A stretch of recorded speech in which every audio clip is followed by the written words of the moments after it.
Pues qué honor estar aquí desde la bella ciudad de la paz y la tranquilidad, Tijuana. Fíjense que yo me acordaba de una salón de clases donde la maestra le preguntó a los niños: ¿quién de ustedes tiene un padre que tiene todo y no le hace falta nada, no? Y pues un niño levantó su mano y dice: oye, ¿tu papá tiene todo? Dice: sí. A ver, ¿tiene un yate? No, dice. Ah, pues ya ves, no tiene todo.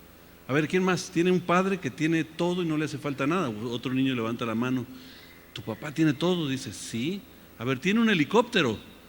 No. Dice: a ver, ya ves, no tiene todo. A ver, ¿quién más? Y por ahí atrás levanta la mano Pepito. Bueno, no Pepito, no digamos Pepito porque... Fermincito. Levanta la mano y dice: a ver, Fermincito, ¿tu papá tiene todo y no le hace falta nada? Sí, dice. ¿Y cómo sabes eso? Ah, porque anoche llegó mi hermana con un nuevo novio. Se venía sin camisa, todo tatuado, aretes por todos lados, venía fumando, pelo largo, malas palabras. Y mi padre vio a mi hermana y le dijo: esto es lo único que me hacía falta.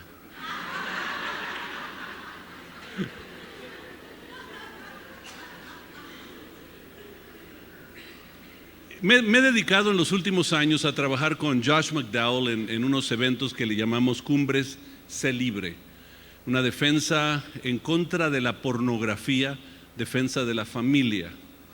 Hemos, obviamente, por ser un apologeta, Josh McDowell, uno de los más grandes en la historia de la iglesia cristiana en los últimos tiempos, escritor de más de 185 libros. Y entre ellos Evidencia que exige un veredicto. Hemos estado haciendo también conferencias de defensa de la fe, porque voy a hablarles a los padres en un sentido, pero quiero hablar con los jóvenes que están aquí. Ustedes están enfrentando un mundo tan retador, donde la filosofía que les están inculcando está provocando confusión en los jóvenes. La mayoría de las iglesias están perdiendo sus jóvenes en prepa y universidad, porque les meten filosofías. Un profesor llega y te dice: Dios no existe, eso es absurdo. Entonces los jóvenes salen totalmente confundidos y poquito a poco los vemos apartándose de las cosas de Dios. Y no entendemos por qué, porque están siendo invadidos con filosofías impresionantemente engañosas. Sin embargo, la realidad no tiene nada de verdad. De pronto citan a gente como Hawkins, que acaba de morir no hace mucho tiempo, y dicen: mira lo que Hawkins decía, y es que el universo, el cosmos, es todo lo que ha habido, lo que hay, lo que habrá, es eterno. El universo, nuestro universo es eterno, y la ciencia contradice eso. Sin embargo, nadie cuestionó a Hawkins porque lo dijo Hawkins. O sea, ¿por qué escribía el cosmos con letra mayúscula en lugar de letra minúscula? ¿Qué no sabía escribir? Nadie cuestionó cosas como esa. Jóvenes, les digo una cosa: aprendan a razonar. Si hay una cosa que nos ayuda en la vida a razonar, es la Biblia. La Biblia nos forza a razonar las cosas. De hecho, toda nuestra Biblia, toda nuestra fe se desprende de un solo versículo. Yo no sé si ustedes sabían, un solo versículo puede destruir todo lo que nosotros creemos de la Biblia. Y de eso voy a hablar con ustedes hoy. Y hay muchos que van a tratar de decirte, o sea, por ejemplo, si te dicen Dios no existe, nada más tienes que responderle: ¿me pudieras comprobar que no existe un Dios? O sea, no, es imposible. Entonces tratan de decirte las cosas negativas de la religión, pero no tiene nada que ver con Dios. La religión es un invento del hombre, Dios es Dios. Entonces yo espero que hoy salgan con información. No va a ser una plática como a veces usualmente damos para que caigas postrados ante el Señor, pero sí quiero que salgas de aquí pensando: ¿qué es lo que estamos enfrentando? Padres, que sepan cómo responder a sus hijos cuando sus hijos empiecen a cuestionar. Una de las cosas que me impresionó mucho de Josh McDowell, estábamos juntos en Guanajuato en un evento, y él me cuenta cuando su hijo Sean, chico de 15 años, llega a la casa y le dice: papá, ya la estuve pensando bien y he estado viendo muchas cosas y la verdad no creo en Dios. Se voltea Josh McDowell, uno de los apologetas, de los defensores de la fe más grandes que hay, y dice: ¡qué bueno, hijo! ¡Qué bueno! Y se quedó sorprendido un poquito el papá, el hijo, y dice: no, papá, creo que no me escuchaste. No creo en Dios. O sea, la verdad estuve viendo y la verdad no creo en Dios. No, hijo, qué bueno, porque ahora tú tienes que buscar la verdad. Búscala. Pero te voy a pedir una sola cosa, dice: cuando encuentres la verdad, no la niegues, porque es la fe de tu padre. O sea, su padre ya había hecho ese trayecto. Él se levantó, como fue abusado sexualmente desde que era niño por un tío de él. Él se levantó con un coraje contra cualquier cosa que sea Dios, y él dijo, él se dio la tarea de comprobarle a la gente que Dios no existía. Y en ese trayecto de comprobar que Dios no existía, llegó a una sola conclusión: que Dios existe. Y se reveló a nosotros por medio de Jesucristo. Y a esa conclusión llegó, y él dijo: que vaya mi hijo a estudiar, a encontrar la verdad, porque se va a topar con lo mismo que yo ya hice este trayecto, vaya a hacerlo. Ahora su hijo es uno de los apologetas más destacados en el mundo, ya con más de 30 libros, un maestro de universidad y defendiendo la fe. O sea, padres, sepan cómo tratar con sus hijos. Digo, yo hubiera agarrado a mi hijo y: siéntate, te voy a enseñar cómo es el infierno, hasta te voy a enseñar algunas taquerías que hay y todo eso, ¿no? Entonces, o sea, yo hubiera hecho algo mucho más severo, ¿no? Pero qué interesante, y me enseñó mucho Josh McDowell con eso que hizo. Vamos a hablar de las evidencias de la resurrección. Quiero darles evidencias de la resurrección. Jóvenes, aprendan esta frase, que tú puedes decirle a la gente: tengo razones excelentes para creer que la Biblia es la palabra de Dios. Y te van a decir: absurdo, ¿cómo vas a creer que la Biblia es la palabra de Dios? De hecho, esto no es parte de la enseñanza, pero les voy a enseñar. Váyanse a Génesis capítulo 5. Voy a cambiar un poquito aquí para enseñarles qué tan impresionante es este libro. Este libro que se llama la Biblia es tan impresionante. Yo sé que hay gente que dice: no, es absurdo. No. De hecho, hay una corriente filosófica o teológica más bien, que hoy en día dice que este libro no es la palabra de Dios, solo contiene la palabra de Dios. O sea, no están negando a Dios, pero están diciendo que el libro no es todo, porque hay cosas que no tienen nada que ver. En Génesis capítulo 5 hay una genealogía, y en esa genealogía hay 10 nombres. Los 10 nombres son Adán. Dice: Adán engendró a Set. Set es el segundo nombre. Set engendró a Enós.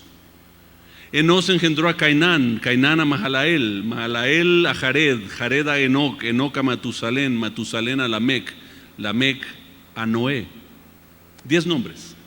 Después de la caída, el hombre empieza a estar fuera, y de pronto está la genealogía, y tú dices: ¿y ahí qué tiene que ver con Dios, no? Bueno, déjenme decirles lo que significa cada nombre. Adán significa hombre, pero no tiene que ver con sexo masculino, tiene que ver con humanidad. Es el primer humano, vaya, el ser humano. Entonces Adán es hombre. Set significa recibir, porque ahora de tener una vida eterna que no iba a tener muerte en el huerto, ahora de pronto tienen una nueva estilo de vida. Entonces recibe algo que pues él no sabía que le tocaba. Enós significa mortal, porque ahora se dan cuenta que mueren, no son eternos. Cainán significa tristeza. Imagínate nombrar a tu hijo Tristeza. Hijo, quiero que saludes a la congre aquí en Pátzcuaro. Y de pronto, este es mi hijo Tristeza, ¿no? Qué bonito nombre, ¿no? Tristeza porque la condición de la caída provocó ahora sí una tristeza. Malael significa Dios bendito, porque ahora están clamando a Dios. Están diciendo, pues necesitamos tu ayuda. Entonces, Jared significa descenderá, porque es arriba. ¿De dónde viene mi socorro? Del Señor, que hizo los cielos y la tierra. Entonces, de arriba. La tendencia humana, aunque es nada más una manera de pensar, es Dios está arriba y yo estoy acá abajo, ¿no? Arriba, ¿no? Entonces, y luego Enoc, dentro de la cultura judía y la historia judía, se cree que Enoc fue un gran maestro. Su nombre significa enseñando, porque todo mundo cree que era, no es solo el hombre que en 365 años vivió y de pronto desapareció porque Dios se lo llevó. No es solo eso, era un gran maestro, enseñando. Enoc dice engendró a Matusalén. Matusalén es un compuesto de dos palabras hebreas, Mud Shalach, que significa su muerte traerá. En el calendario judío se cree que cuando muere Matusalén empieza el diluvio. Entonces su muerte trajo algo, ese es el concepto de ellos. Por ejemplo, mi nombre Fermín significa firme. Mi esposa dice terco, pero no es cierto. No le hagan caso, es firme. Matusalén, su muerte traerá. Lamec significa poderoso. Ese es un bonito nombre. Noé significa descanso. Ahora les voy a leer la genealogía, pero no voy a leer los nombres, voy a leer los significados. Hombre recibió mortal tristeza. Dios bendito descenderá enseñando y su muerte traerá poderoso descanso. Una genealogía. Para aquellos que dicen, no es la palabra de Dios, porque ¿qué va a decir una genealogía?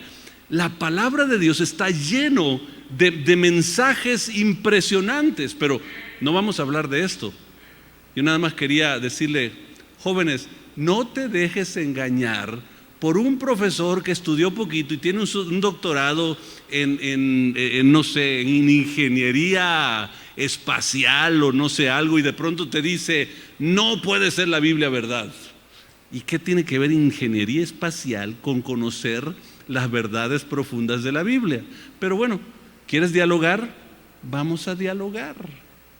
Miren, hay un pasaje, ahora sí, váyanse a 1 Corintios, capítulo 15. 1 Corintios, capítulo 15, es escrito por un hombre llamado Pablo, el apóstol Pablo, que previamente se conocía como Saulo de Tarso.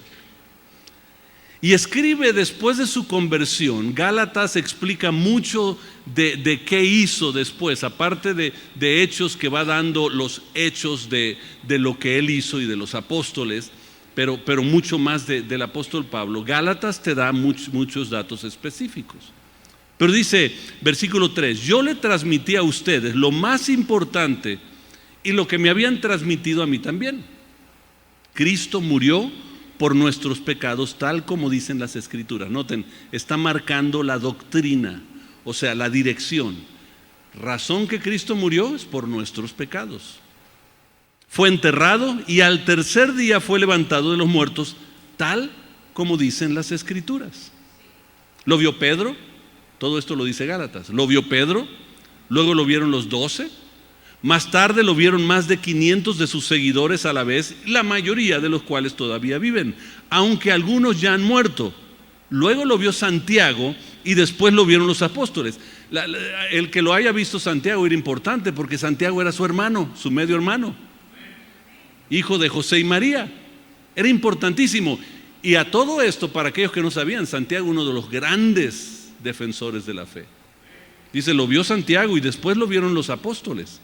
Por último, como si hubiera nacido en un tiempo que no me correspondía, también lo vi yo. Está diciendo que él lo vio. Brincando al versículo 14, noten, el versículo en el cual toda la Biblia está montado. Tú deshaces ese versículo y ya nada de lo demás sirve. Fuerte. Si Cristo no ha resucitado, entonces toda nuestra predicación es inútil y la fe de ustedes también es inútil. Todo lo montó sobre la resurrección. Si Cristo no resucitó, ¿por qué ha sido tanto el pleito de quién dice que no ha resucitado, no puede existir la verdad de eso? Lo dicen porque todo lo que está aquí se desprende en ese pasaje que el apóstol Pablo puso ahí. Si Cristo no resucitó, entonces en vano es todo lo que hacemos. ¿Qué están haciendo aquí esta mañana? Si Él no resucitó, están perdiendo su tiempo. Es todo lo que está diciendo. Ahora, ¿cómo comprobamos algo? Para comprobar algo en la Biblia se necesitan dos cosas. Porque hay mucha gente que dice, yo sé que resucitó porque aquí dice. Sí, pero si tú no crees esto, ¿qué necesitas? Evidencias externas, a la vez evidencia interna.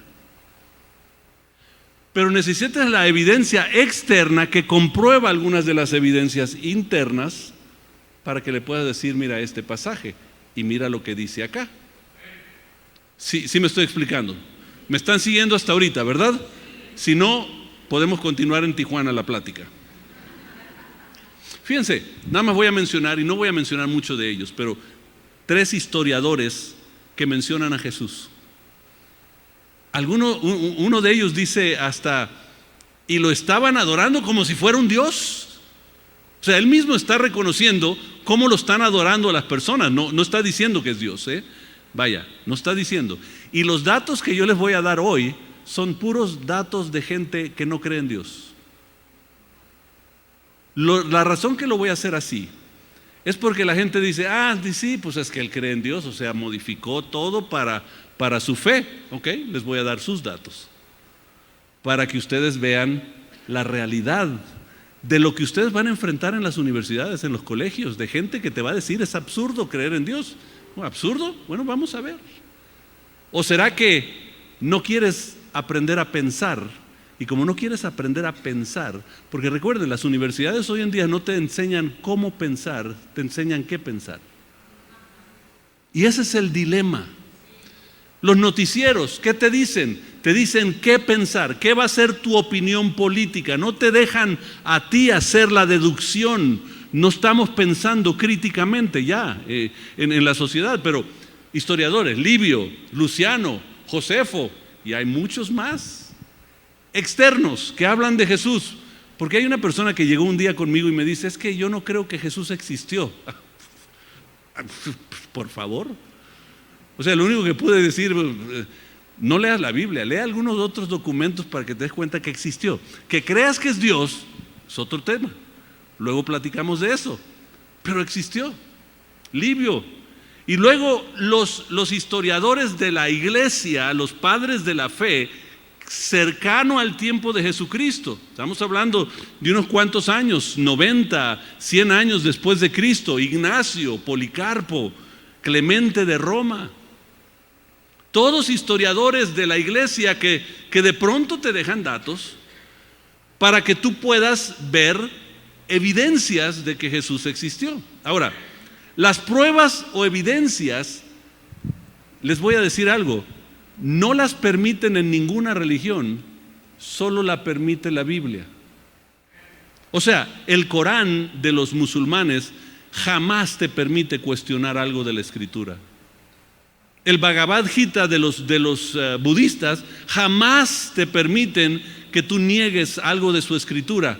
La Biblia dice, aquí estoy, ven a revisarme, porque la verdad nunca tiene temor que lo enfrentes. Dios es verdad. Ven, chécame. El Corán no te va a dejar eso. De hecho, en algunos países, si tú niegas algo de su Escritura, puedes perder la vida. Y Dios dice, aquí está, si no resucitó, en vano es tu fe. Entonces chécalo, checa las evidencias que puedan existir. ¿Será mito? ¿Será mentira? ¿Será invento humano? ¿Será fantasía? Y tú, joven, puedes decirle, yo tengo razones excelentes para creer que la palabra de Dios, la Biblia es la palabra de Dios. Y aquí va seis proposiciones básicas, anótenlos rápidamente. Número 1, basado en principios de análisis histórico y textual, o sea, los expertos en historia y en texto dicen que los evangelios son confiables en cuanto a historia. Eso es un dato no cristiano. Entonces, los evangelios sí se usan para cuando estás en arqueología o lo que sea, sí se usan cuando estás hablando del Medio Oriente, cuando estás hablando de Israel, de esas cosas, porque tienen datos históricos y textual que son confiables. Número 2, en los cuatro evangelios tenemos detalles de la crucifixión. Ok, ¿estamos hablando de la resurrección? Bueno, si son confiables como datos históricos y de texto, entonces en los cuatro evangelios tenemos datos. Número 3, los hechos confirman que Jesús se levantó de entre los muertos. Eso es lo que vamos a ver ahorita. Número 4, la resurrección confirma que la palabra es Dios. Confirma que Jesús es Dios. Ahí está.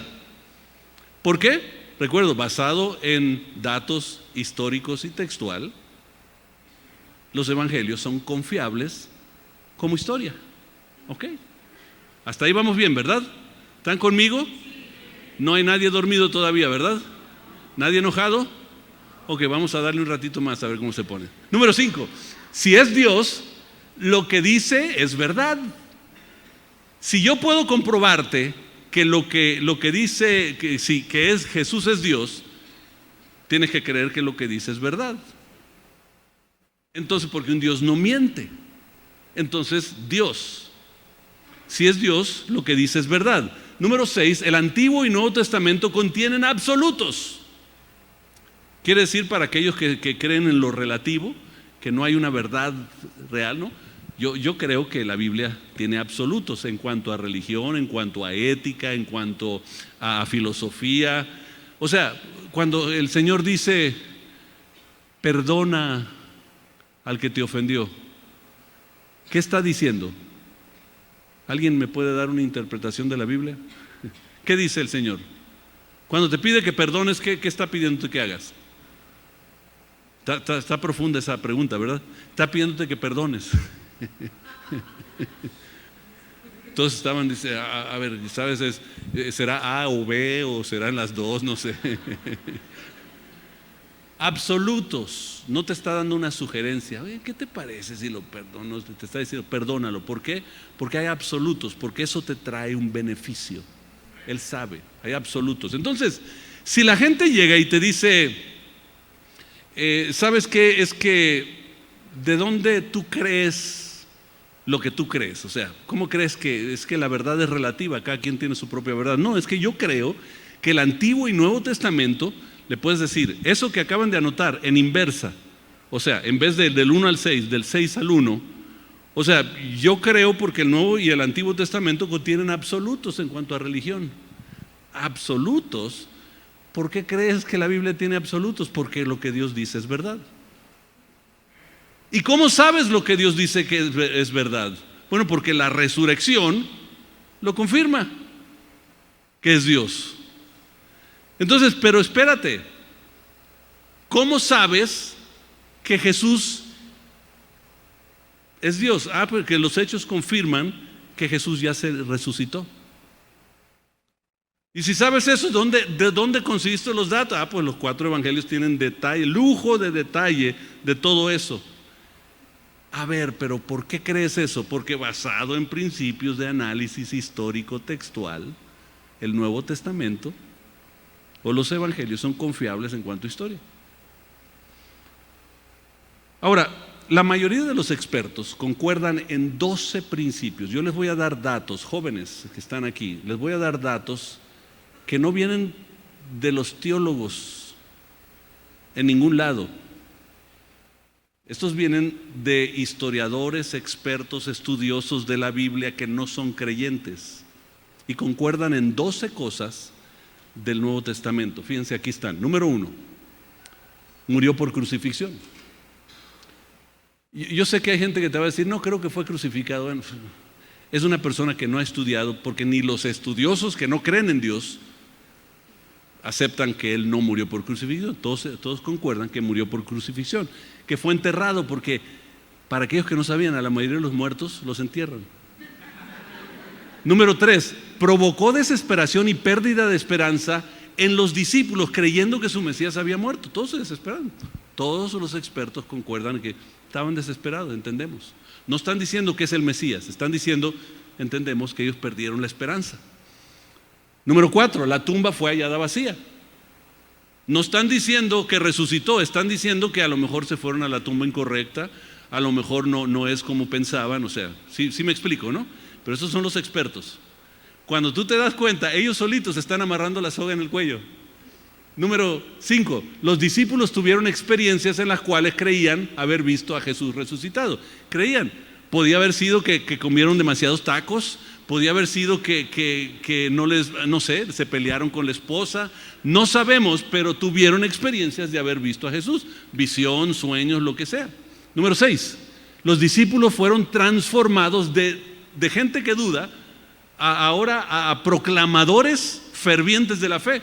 Algo pasó en la vida de ellos que los cambió, a tal grado, déjenme decirles, que estuvieron dispuestos a morir.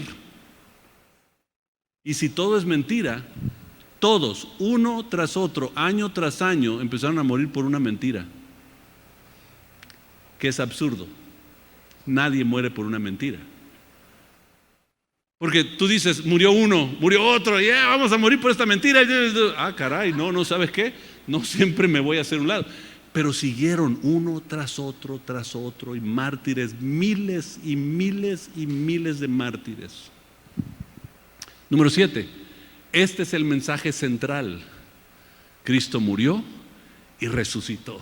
Número 8, fue especialmente proclamado en Jerusalén. Eso es importante porque fue en Jerusalén donde lo crucificaron, donde murió. Y ahí es donde los fariseos que dudaban y que todo eso, ahí se está proclamando, resucitó.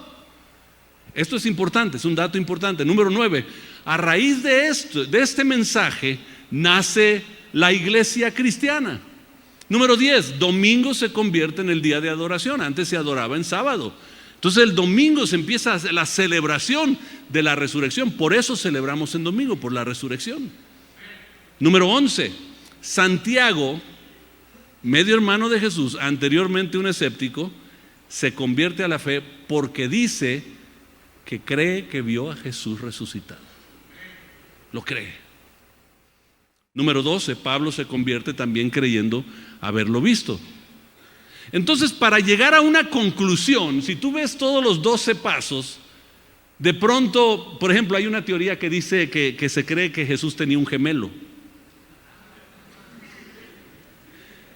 Los mismos expertos dicen que no, es que tenía un gemelo.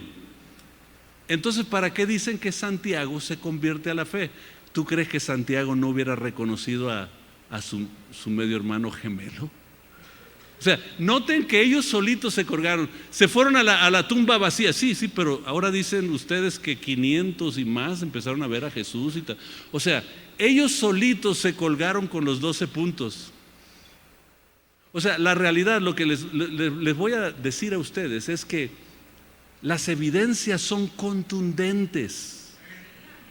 La realidad de lo que nosotros estamos viviendo, de cuando se para nuestro pastor aquí y nos comparte la palabra, esto que está dando es una verdad absoluta que transforma. De hecho, Napoleón, que en su imperio quisieron deshacer toda la Biblia, no querían la Biblia en el imperio francés porque decían que este libro era para ignorantes y no querían ignorancia dentro del imperio francés. Napoleón llega a la conclusión en los últimos años de su vida y dice lo siguiente: la Biblia no es un libro meramente, es un ser vivo que conquista a todo aquel que se opone a él. Jóvenes, yo no sé si ustedes sabían, Isaac Newton, considerado uno de los cerebros en la era moderna más grandes en nuestra historia. Y el 50% de todo lo que escribió tiene que ver con la Biblia, no con la ciencia. porque él decía que dentro de la Biblia íbamos a encontrar la respuesta a todo lo de la ciencia. Él estaba apasionado por eso. No te dicen eso en la escuela porque no le conviene a un profesor ignorante en detalles hablarte lo que es verdad, porque quieren ignorar la verdad, porque prefieren decirte, no, es que la diversidad de género hoy, 137 géneros. Para aquellos que no sabían, ya no son 4, no son 5, no son 6, son 137 géneros y contando. ¿Cómo explicas todo eso? ¿Cómo explicas que alguien llega y te dice, es que me siento una mujer por dentro, pero soy un hombre por fuera, soy un fenómeno de la creación, o sea, fui un error? ¿Cómo explicas eso? Cuando un anoréxico hace lo mismo, se siente una cosa por dentro y ve otra cosa por fuera. Entonces la gente lo lleva a ayudarse psicológicamente, pero a este otro le decimos, no, cámbiate el sexo nada más, vete a operar. La sociedad está transformada porque no queremos ver la verdad. Y toda nuestra fe se desprende en si Cristo resucitó. A mí me gustan mucho las líneas de tiempo. ¿Les gustan a ustedes las líneas de tiempo? Ya casi voy a terminar, porque me dijo el pastor que tenía que terminar antes de las 6 de la tarde porque entraba otro grupo. Entonces creo que voy bien en tiempo. Yo voy a pedir a algunos jóvenes que vengan a ayudarme y voy a hacerles una línea de tiempo para que vean también, porque hay gente todavía que va a decir, es que no creo con el tiempo que se escribió y cuando escribió fulano de tal, tiene que haberse olvidado de los detalles. Entonces no creo que sea cierto todo, pero miren, Cristo murió 30 años después de Cristo. Yo sé que tenía 33 años, pero es porque nació 3 años antes de Cristo. Como es Dios, Él es el único que puede nacer 3 años antes de que nació. Entonces fue un error del Papa Gregorio que hizo nuestro calendario, error en datos, pero los expertos concuerdan que Cristo murió 30 años después de Cristo. Alguien venga a ayudarme, por favor. Vamos a poner este lugar como el lugar de la muerte de Jesús. Aquí. Todos conmigo, ¿verdad? No corras tan rápido, por favor. Pablo, cuando se convierte, el momento que Hechos revela que una luz se le apareció y cayó, los expertos concuerdan que Pablo, que es un gran personaje histórico, que aún los expertos no cristianos lo consideran como fiable. Entonces, él se convierte 32 años después de Cristo. Entonces vamos a poner aquí esto como un espacio de 2 años. 2 años.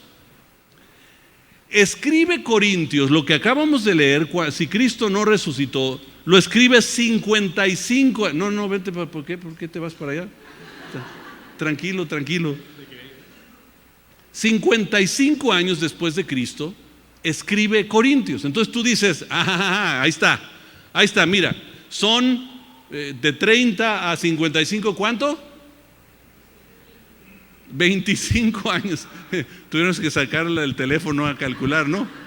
25 años, dicen, seguramente 25 años después no se va a acordar los detalles que él recibió aquí, que escuchó y que todo eso elaboró. Entonces, ahí ténganlo más o menos. Marcos es el evangelio más estudiado. Todos los expertos, el que más han estudiado es el evangelio de Marcos. Marcos escribió 60 años aquí más o menos. Ahí está, 60 años después de Cristo. De hecho, creen que es tan fiable el evangelio de Marcos, creen que Marcos fue el que inspiró a Mateo, a Lucas y a Juan, porque el 90% de Marcos está en Mateo, el 50% de Marcos está en Lucas. O sea, y Juan toma datos también de ahí. Entonces todos dicen, este es el más confiable, pero él escribió 60 años después de Cristo, pero no estuvo ahí. Pero ¿cuántos años son de 30 a 60?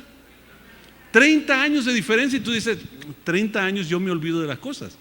Pero déjenme decirles cómo se transfería la información en aquel tiempo.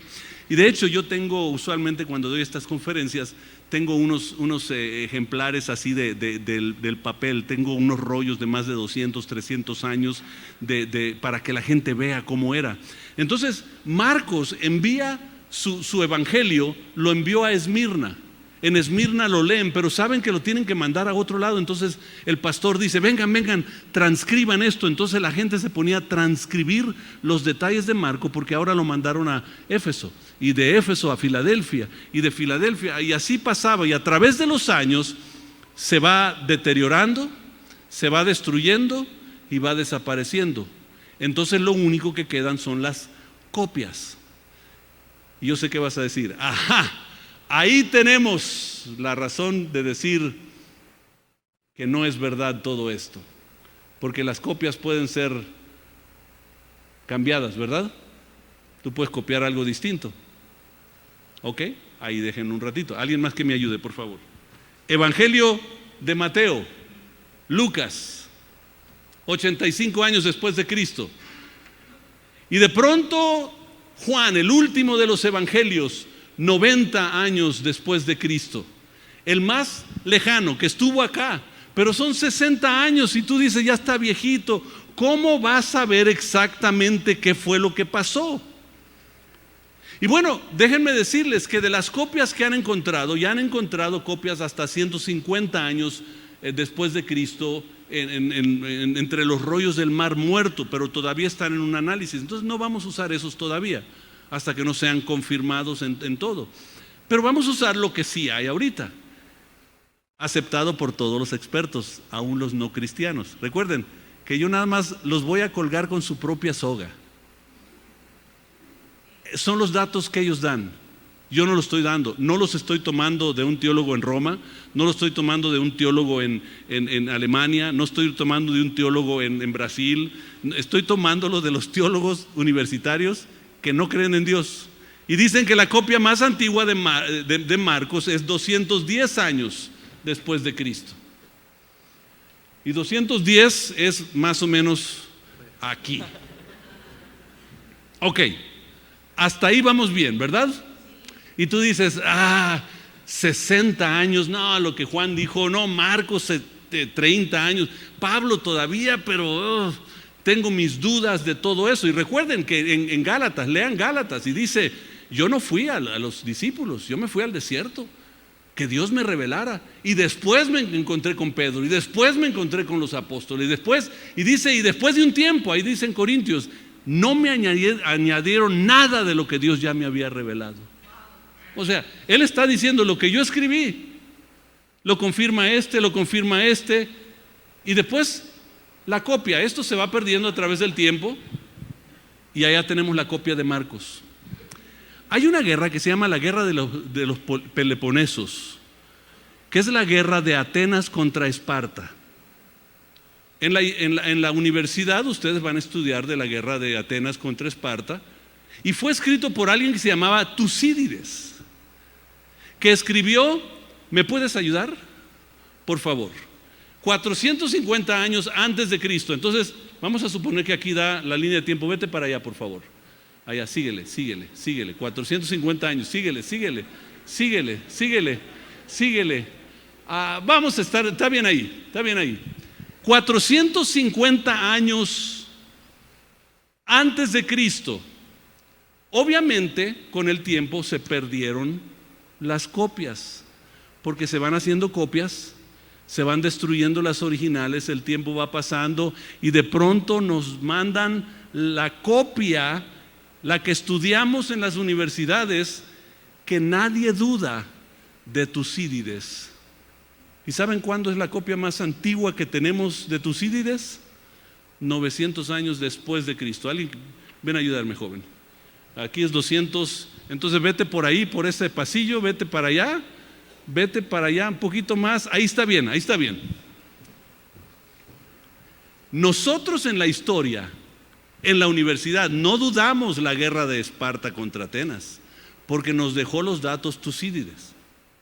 Pero la copia más antigua que tenemos es esa. Y decimos, es que es parte de la historia.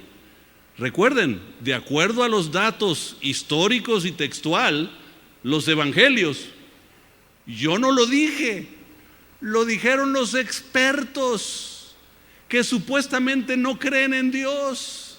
Y no están diciendo que Jesús es Dios, están diciendo son datos históricos fiables.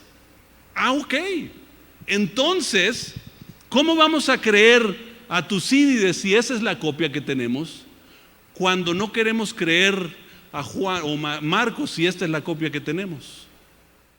Que solo de 210 a 30, ¿cuántos son? 180, 190, ¿quién da más? ¿Quién da más? Ok, vamos mejor, bueno, no queremos nada de los griegos, ok, nada de eso. Bueno, vamos a hablar de los romanos del tiempo de Jesús. El historiador más grande que tenemos de los tiempos romanos es uno que se llama Tácito. Ahí están algunos nombres para alguna mujer que está embarazada. Tácito, 118 años. Alguien más que me ayude, córrele Tácito. Tú vas a ser Tácito. 118, vamos a ponerte por aquí más o menos. 118, él está escribiendo de cosas que pasaron aquí, cuando Jesús nace. Está César Augusto. Ahora, ¿qué autoridad tiene Tácito de escribir de César Augusto, que fue 118 años después de tu tiempo? ¿Qué se va a acordar él? ¿Dudamos eso en la historia, en las universidades?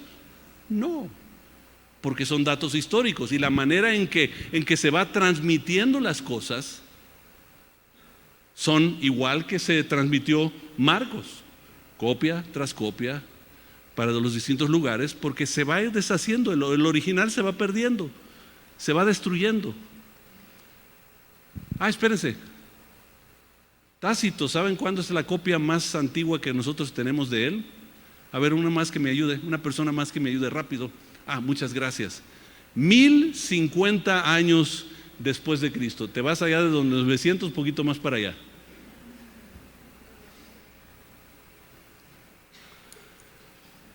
De hecho, lo que nosotros sabemos de Alejandro Magno, ¿cuántos han escuchado de Alejandro Magno en alguna serie de historia? Ok.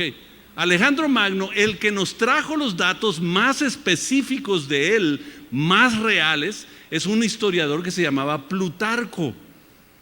Plutarco escribió 100 años después de Cristo de algo que sucedió 350 años antes de Cristo. ¿Y qué sabe él si él no estaba ahí? Por la manera que se transmite lo histórico textual. Sí están entendiendo por dónde voy. No están enojados todavía, ¿verdad? Yo estoy emocionado diciéndoles todo esto, ¿no? Espérense, ¿saben algo que se me olvidó? ¿Saben cuántas copias hay de Tucídides? 8. ¿Saben cuántas copias hay de Tácito? Allá. 20. ¿Saben cuántas copias hay de los evangelios? Más de 5300. La razón que les estoy diciendo eso es porque toda la historia y los datos nos comprueban que Cristo, Jesús, murió 30 años después de Cristo y al tercer día resucitó. Y yo, Pablo, lo vi, Marcos entiende lo que pasó, Mateo lo vio, Juan lo vio, y todos estos comprueban que esa copia, 210 años, a comparación de 1050, te está diciendo que el Señor cuidó los detalles, lujo de detalle, y en la universidad te van a llegar a decir a ustedes, eso es absurdo. Díganle, ¿me permites hacerle una línea de tiempo para enseñarte un poquito? Porque los profesores no se profundizan, quieren negar algo para no tener que someter su criterio a un Dios que te dice distinto a lo que tú quieres creer. Ahora, yo lo que les di hoy son datos de expertos. No lo usé, porque si uso los datos de los teólogos, concuerda un poquito más cercano, más a la fecha, y van a decir, ah, sí, cómo no. Estoy usando los datos de ellos. Esos son los datos de ellos. Yo no sé por qué negamos la palabra como palabra de Dios. ¿Saben qué? Cuando ustedes abran esa Biblia, entiendan una cosa: es un ser vivo que conquista a todo aquel que se opone a él. Tarde o temprano, la palabra no volverá vacía.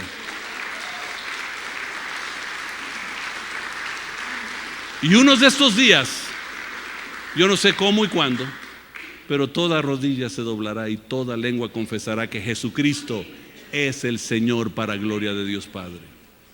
Amados, el mundo estamos enfrentando un reto inmenso de ideología, de filosofía, porque los tiempos cambiaron. Y Dios no condena a nadie, te ofrece salvación a todos, porque desea que nadie perezca. Pero la verdad es la verdad. Hoy en día la gente de pronto dice, no, ¿por qué vas a buscar tu solución en la Biblia si tenemos a un Freud? Pero de pronto se levanta el movimiento femenil y dice, sí, creemos Freud más que la Biblia. Pero no creemos su postura con la mujer. Pues si lo que dice es verdad, ¿por qué lo vas a negar?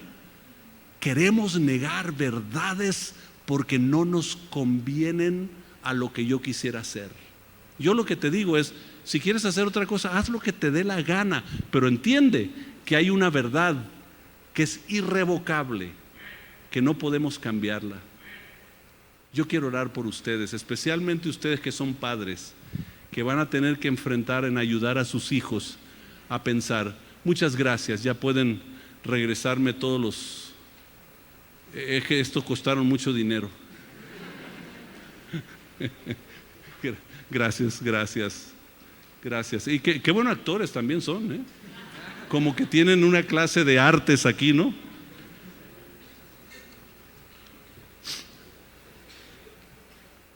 Yo quiero orar por ti.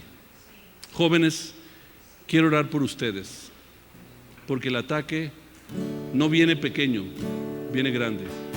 Padres,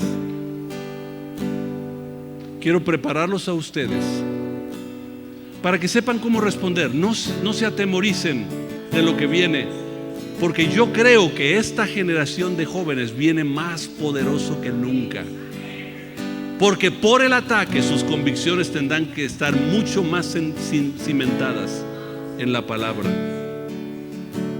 Nuestro tiempo ha llegado para hacer una diferencia. Yo les presenté hoy un mensaje muy distinto de cómo se defiende la fe, cómo se ve la realidad. Enseñen a sus hijos a razonar, a pensar. Mi hija tomaba un curso de psicología y la psicóloga, la profesora le ponía una rueda y dice, acá adentro es el problema y tú pon a tus clientes aquí y ayúdales a salirse de y haz esta dinámica. Y yo le dije, hija, ¿en qué lugar te dijo que lo leyeras? ¿Dónde están los datos? ¿Cuál es la prueba? No aceptes lo que te dice un profesor solo porque tienes 20 años de psicólogo. Hay psicólogos de 20 años ignorantes, como lo hay en la teología, como lo hay en muchos otros temas. Tenemos que aprender a pensar, razonar. Y Pablo mismo dijo, si yo o un ángel del cielo dice alguna otra cosa, chécalo aquí. Y si es distinto a lo que ya te estableció, sea anatema. La Biblia dice, chécame, porque la verdad no tiene temor a que la cheques, porque vas a llegar a una conclusión. Es la verdad.